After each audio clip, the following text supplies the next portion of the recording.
vous savez qu'on a un conseil municipal tout à l'heure, donc je voudrais organiser mon propos en 2 temps, comme vous l'avez pu identifier dans l'invitation. D'abord, revenir sur l'invitation du président de la République et ma participation à ce grand débat vendredi dernier. Et puis, dans un deuxième temps, vous parler du budget, le dernier de notre mandat, mes chers collègues, budget 2019, qui, vous le verrez, témoigne d'une rigueur de gestion et surtout d'une volonté de faire changer la vie. D'abord, comme je vous le disais, je voudrais revenir sur la rencontre que j'ai eue avec les autres maires de la Réunion vendredi dernier à l'Élysée. Je souhaitais vous informer que mon intervention a porté, comme vous avez pu le suivre, naturellement, sur l'instauration sur tout le territoire de la Réunion du dispositif Zéro chômeur. Alors que la candidature de la ville n'avait pas été retenue par ce dispositif en 2017, vous l'avez vu avec moi, que le président a affirmé que nous serions dès lors éligibles à ce programme. C'est bien La Réunion, la Réunion. Je vais parler pour la Réunion. C'est bien une victoire pour ma ville, bien entendu, mais je compte bien persévérer pour obtenir que les autres communes en soient aussi bénéficiaires. J'ai par ailleurs participé la veille à cette rencontre, mais si vous voulez, on reviendra sur la séquence du vendredi. La veille, jeudi, donc le 31, j'ai participé à la conférence du logement Outre-mer, conférence au cours de laquelle j'ai interpellé la ministre des Outre-mer sur plusieurs points. D'abord, s'agissant de la suppression de l'APL accession. Il faut rappeler que uniquement sur mon territoire, je lui ai dit, ce sont 400 familles qui voient leur projet de vie ruiné et 80 familles qui restent dans l'incertitude de la mise en œuvre des engagements de Mme Girardin pris lors de son dernier déplacement à La Réunion. C'est-à-dire qu'elle nous a dit on remet l'APL accession en 2019 exceptionnellement. J'ai donc demandé à ce qu'un calendrier précis de la refonte du dispositif de l'APL nous soit communiqué au plus vite. Deuxième point, sur la question de l'accession sociale. J'ai alerté la ministre et les autres intervenants sur la pénurie des opérateurs constructeurs qui a pour effet de rallonger le délai de traitement d'instruction des dossiers. Donc des dossiers qui sont transmis aujourd'hui Solea, c'est ça Solia, merci Jasmine, autrefois Pacte Réunion, etc. Et comme il y en a très peu, ils sont submergés de dossiers, donc aussi retard dans le traitement et de réalisation des dossiers. J'ai demandé à la ministre de nous permettre, au niveau local, d'habiliter certains opérateurs privés pour que nous ayons d'autres opérateurs pour aller plus vite. J'ai aussi soulevé la nécessité urgente de simplifier les modalités d'attribution de la LBU et renforcer l'enveloppe consacrée à la réhabilitation des logements anciens. Et donc, je serai vigilant aux réponses qui me seront apportées. Globalement, ce lancement de la conférence du logement outre-mer donne lieu à l'ouverture d'une série de rencontres et d'ateliers qui auront lieu début début février jusqu'à fin mars, donc trois rencontres globales, nationales, des ateliers auxquels participeront donc les professionnels de la question et auxquels je compte bien, si ce n'est pas moi, ce sont mes élus concernés, participer à ces ateliers pour faire état de la situation et de la gravité de la situation du logement social à La Réunion. J'ai aussi interpellé la ministre sur la question essentielle des marges de manœuvre de nos collectivités, et plus particulièrement des communes. Voilà sur les deux principaux rendez-vous que j'ai eus. Mais je voudrais revenir sur celui de vendredi, et vous avez vu que j'ai interpellé le président.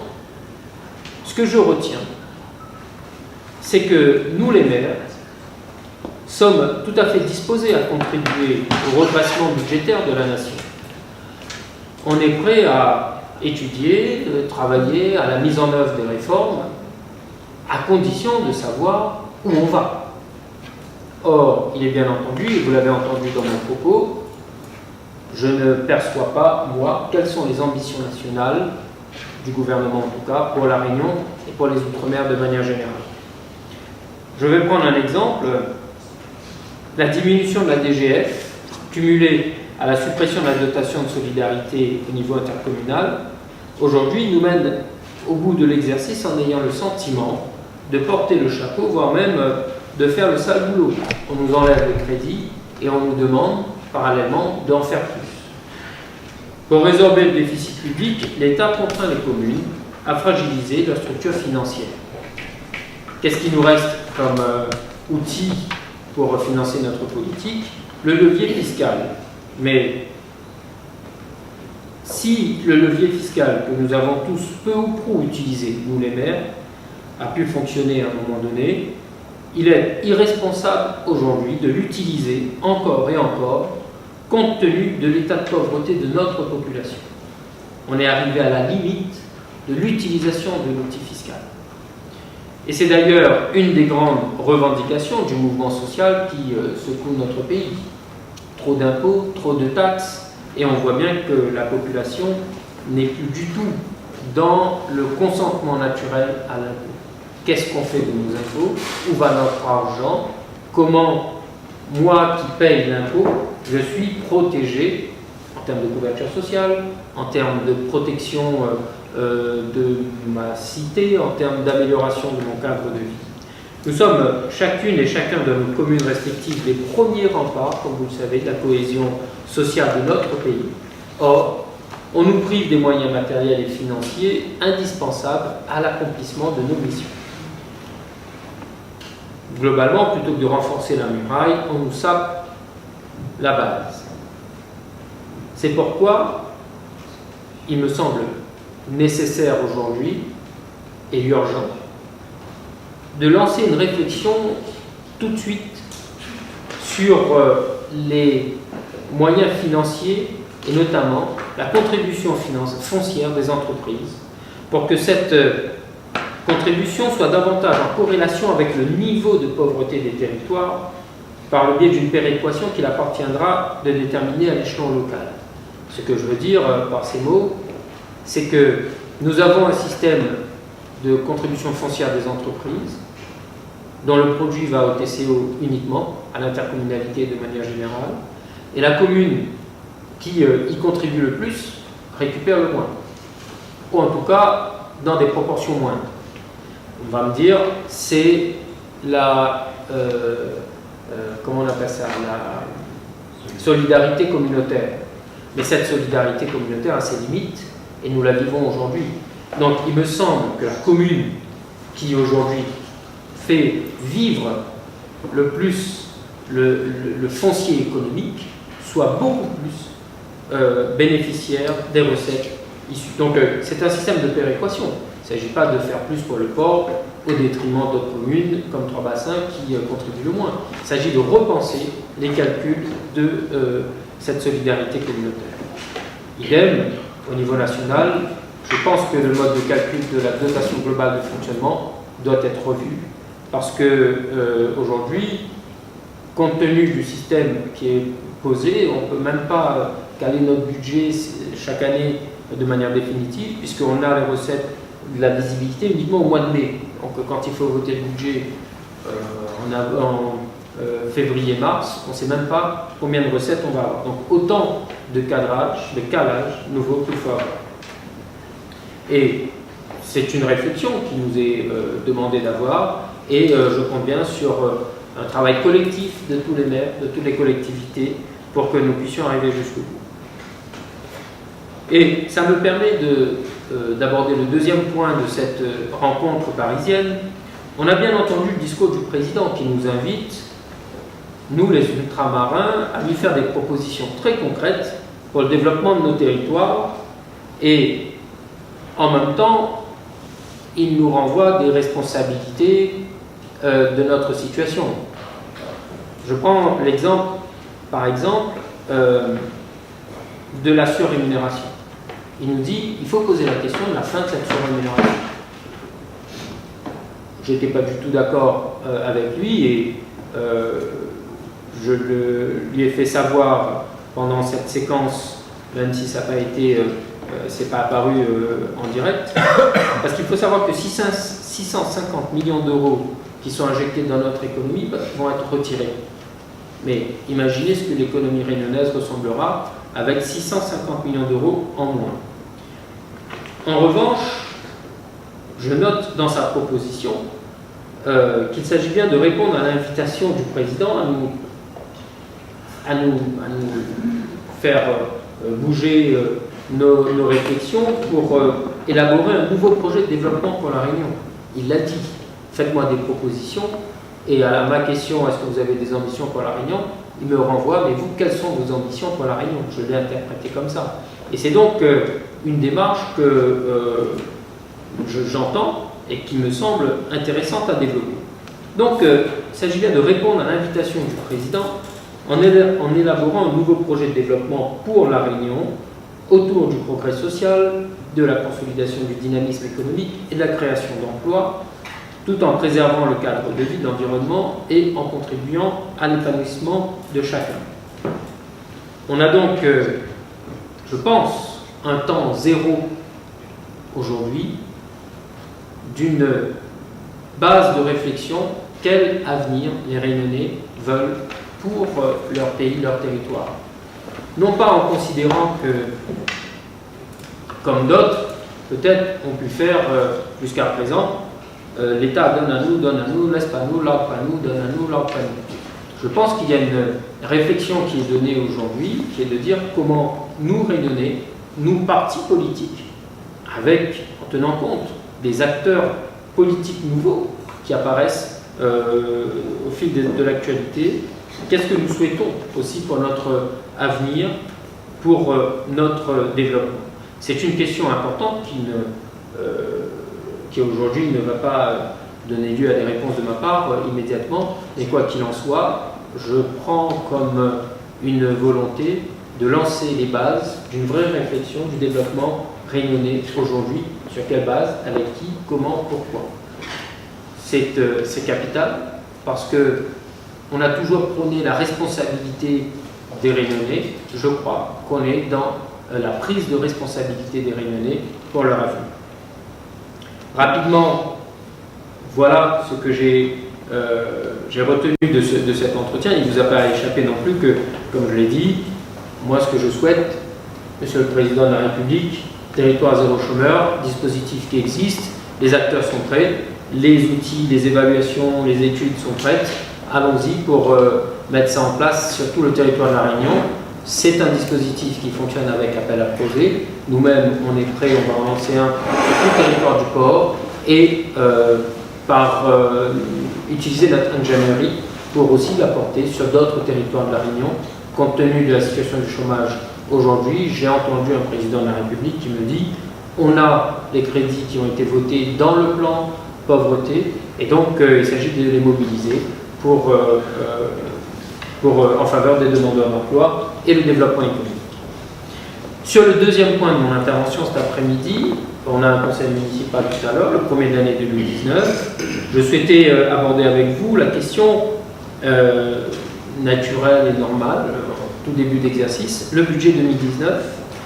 Et je voudrais vous dire que notre responsabilité, bien évidemment, est donc de sécuriser les finances de la collectivité par une prudence vis-à-vis de nos inscriptions budgétaires.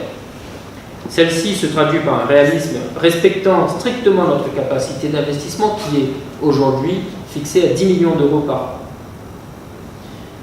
Notre niveau d'avancement de notre programme politique, je me tourne vers les élus, on a eu l'occasion de le dire, cette astreinte budgétaire, 10 millions par an, n'obère pas la mise en œuvre de nouveaux projets et tout en permettant la réalisation de ceux déjà engagés depuis notre arrivée. Alors, plus techniquement, sur la question, sur la section de fonctionnement tout d'abord, je l'ai dit, recul de l'État et du TCE, à peu près 10 millions d'euros cumulés depuis 5 ans. Nos dépenses sont maîtrisées avec des charges plafonnées et notamment les charges à caractère général qui descendent à 8,4 millions. On est arrivé à un niveau aussi de compression maximale. On ne peut pas descendre plus parce que les ampoules, il faut bien les changer, il faut mettre de l'essence, il faut racheter des ordinateurs lorsqu'ils sont défaillants. Nos efforts de gestion doivent être poursuivis, je le dis et je m'y attellerai pour cette dernière année, par une organisation plus efficiente et une optimisation des moyens consacrés aux services rendus à la population, comme des projets portés par la municipalité. On a parlé et on continue à parler jusqu'au mois d'août de la piscine municipale refaite, d'une nouvelle médiathèque bientôt, en tout cas rénovée, celle de notre boulard rénovée, et des dépenses sur la réfection des voiries, c'est à peu près 5,4 millions chaque année. En tout cas pour 2019, c'est l'enveloppe consacrée pour la voirie et l'éclairage public. Dans le domaine de l'environnement, c'est un peu moins de 3 millions d'euros qui vont être engagés, avec, je le dis, une étude qui va être lancée cette année à hauteur de 150 000 euros sur la rénovation et alors je ne trouve plus le terme, mais la réhabilitation du parc boisé. Donc une étude importante et capitale pour nous qui va jeter les bases aussi des grands projets d'aménagement dans les années à venir. Nos choix stratégiques pour cette année 2019, c'est donc de ne pas recourir à l'emprunt au-delà de notre capacité de désendettement et d'optimiser nos recettes de subvention. D'ailleurs, je le dis, la ville a fait des efforts considérables puisque nous sommes passés de 30% de subventions d'investissement à 50%. On a des investissements les plus importants qui sont financés à hauteur de 50%, ce qui est pour nous conséquent. Et de valoriser, d'optimiser aussi nos produits de cession. Il conviendra de donner de l'efficience à notre autofinancement et d'être en capacité d'assurer un niveau d'investissement à concurrence de 10 millions d'euros, sans tenir compte pour l'instant de l'amélioration de nos recettes fiscales. On attend, comme je vous l'ai dit, au mois de mai, les notifications de l'État sur les produits de nos recettes. Et plus globalement, ce que nous souhaitons retenir de cet exercice budgétaire 2019 en est l'aboutissement, c'est que nous avons conduit notre mandature en tenant compte d'une trajectoire d'équilibre financier. Il a fallu encaisser les engagements de l'État et de l'Interco et en même temps juguler l'augmentation de nos dépenses tout en maintenant un rythme d'investissement suffisant pour atteindre nos objectifs. Et je vais vous prendre quelques postes de dépenses qui montrent que la ville a amélioré sa situation à la fois financière, mais aussi le service rendu à la population et également le personnel communal. D'abord, depuis quelques années, la ville s'est désendettée, puisque notre niveau de dette n'a pas cessé de diminuer depuis 2014. Le niveau de propreté, vous l'avez constaté, je le sais, et d'embellissement a été nettement amélioré. Nous aurons rénové toutes les voiries, tout l'éclairage public en 2020. On l'a dit et on le redit parce que c'est important, la délinquance a diminué d'un quart depuis 2 ans. Nos équipements sportifs et culturels ont été rénovés. Je ne vais pas vous faire la liste de toutes ces dépenses, mais je vais insister maintenant sur 2 points. D'abord, le tissu associatif. On a maintenu à 5 millions d'euros par an. Là où d'autres n'ont pas hésité à couper dans les budgets associatifs, c'est-à-dire la vie de tous les jours des quartiers, on a maintenu à 5 millions d'euros par an. Notre tissu associatif est dynamique et performant.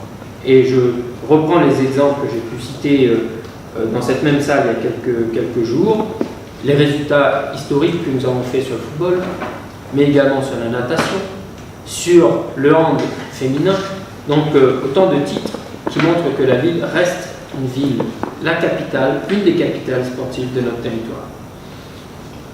S'agissant de l'intervention auprès des agents, le plan de titularisation, qui n'existait pas jusqu'à présent, en tout cas qui est concret cette année, enfin depuis 2014, c'est-à-dire à peu près 15 agents titularisés chaque année, l'accompagnement des départs à la retraite avec un congé exceptionnel, la valorisation de l'ancienneté par la médaille du travail, je ne reviens pas sur la revalorisation de la valeur du chèque déjeuner, la participation aux frais de mutuelle qui passe de 20 à 30 euros net par mois, et l'ouverture